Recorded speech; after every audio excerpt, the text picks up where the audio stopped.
I believe that if you can get 2 out of those 3 in order, if there's physical stress, emotional stress, and chemical stress, then there's got to be physical balance, chemical balance, and emotional balance. So let's just say you take all your vitamins, you take your drugs, you do your Pilates, you do your core power, you get massage, acupuncture, chiropractic, you run, do all the things, but you're still in a toxic environment where you're responding and reacting to the same conditions emotionally. Well, your body's going to stay in the past because the emotion is keeping you connected to the past. So what happens then, this happens numerous times and the people that do come to our work, the chemo didn't work. The surgery didn't work. The radiation didn't work. The vegan diet didn't work. The ketogenic diet didn't work. The yoga didn't work. Nothing was working. And so then this is a point where the person says, nothing outside of me is changing what's inside of me. And we just had a cancer researcher on the stage that had stage 4 sarcoma in her uterus that metastasized everywhere. There's no evidence of her disease in her body any longer. Now, do I appreciate medicine? Do I appreciate pharmacology? Yes, I do. And I think for acute health conditions, that medicine has a really great handle on acute and crisis situations. When it comes to chronic health conditions require a lifestyle change. Period. You got to make different choices if you truly want to do it. So 100 years ago, 75 years ago, you get diagnosed with a health condition. You went to the doctor and she said, or he said, you need this organ taken out. You need this type of treatment. And I'm the authority. You have no access to the information that I have. So just do what I tell you. Right. And everybody signed and informed consent. And if my gallbladder is not good, take that out. If my uterus isn't good, take that out too. Take out whatever you want. So then fast forward to today, you get a diagnosis. What happens now? People go, oh goodness, thanks for the diagnosis. And they go home and they research everything about the health condition. Why? Because information is available now through technology. So they go back to their doctor and they say, gosh, I want to try this other treatment. I want to try this alternative thing. And the doctor either says, I don't know anything about that, or that's trash.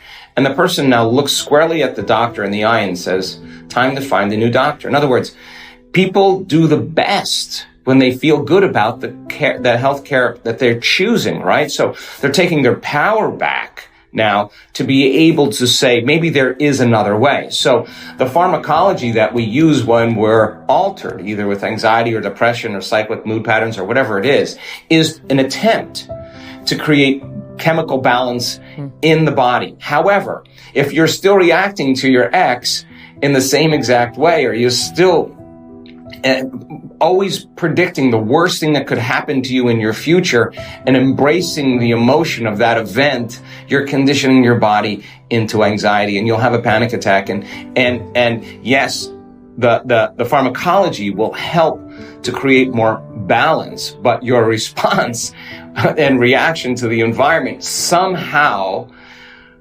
causes you to become dependent on that exogenous substance. Now, I don't have a problem with that because everybody's at their own point in evolution. My mother just listened to anything the doctor said. Even when I said to her, Mom, your blood pressure is up because of stock market crash. She didn't want to hear that. She didn't think that she had to go to the doctor through all these tests and all this stuff. And of course, that's what it turned out to be.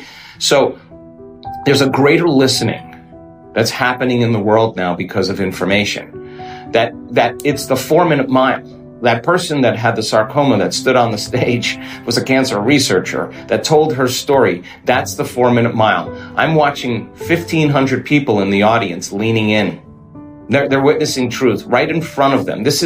Now they're conscious that there's another possibility that they were unconscious of. And she doesn't look vegan, and she doesn't look slim, and she doesn't look young and buffed and like a movie star. She just looks like a person. A normal person.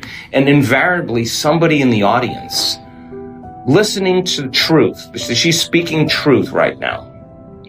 Telling her story about how hard it was to overcome herself. How hard it was to overcome her body when she was in pain and she didn't feel like doing the work. She did it anyway.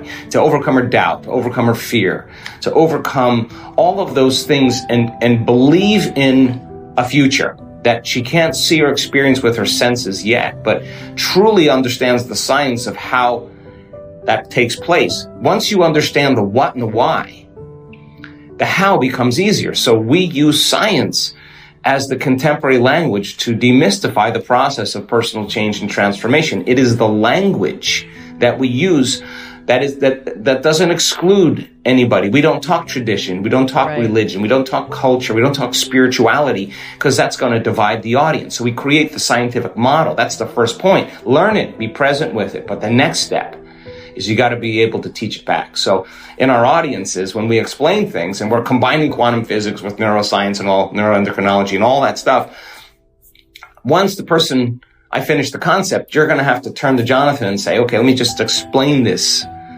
Because if I got to fire and wire this in my brain, I got to understand what I'm doing and why I'm doing it. And nothing left to conjecture, nothing left to superstition, nothing left to dogma. You understand exactly what you're doing and why. And when you understand the meaning behind it, your prefrontal cortex turns on. And when it does, the powerhouse turns on. And you could get in an ice bath and know nothing about it, the benefits of an ice bath, get in an ice bath, and you could really have a really bad response. You can get some knowledge about what to do when you're in the ice bath and the value of it. And once you understand that and you get in the ice bath, you will actually have positive effects on your immune system, where when you didn't know what you were doing and assign meaning to it, you had a negative effect. So the person then who has the intention and the understanding, and we set up the conditions and the environment, and we give them numerous opportunities to get beyond themselves, numerous opportunities to practice and evolve their experience. Our research shows that if you do that for 7 days, the number of metabolic changes, metabolites from the cell, thousands of metabolites that are being released in the brain and body, suggests that the person is literally, their body's believing they're living in a different environment. Now, here's the weird part. They're in a ballroom. There's nothing really amazing happening in a ballroom. I've been to thousands of ballrooms. They all look the same. And yet the body's looking like it's in a very enriched environment. It's looking like it's in a different place. So you have evidence and testimony, and you have evidence in scientific measurements. I think evidence all of a sudden becomes the loudest voice.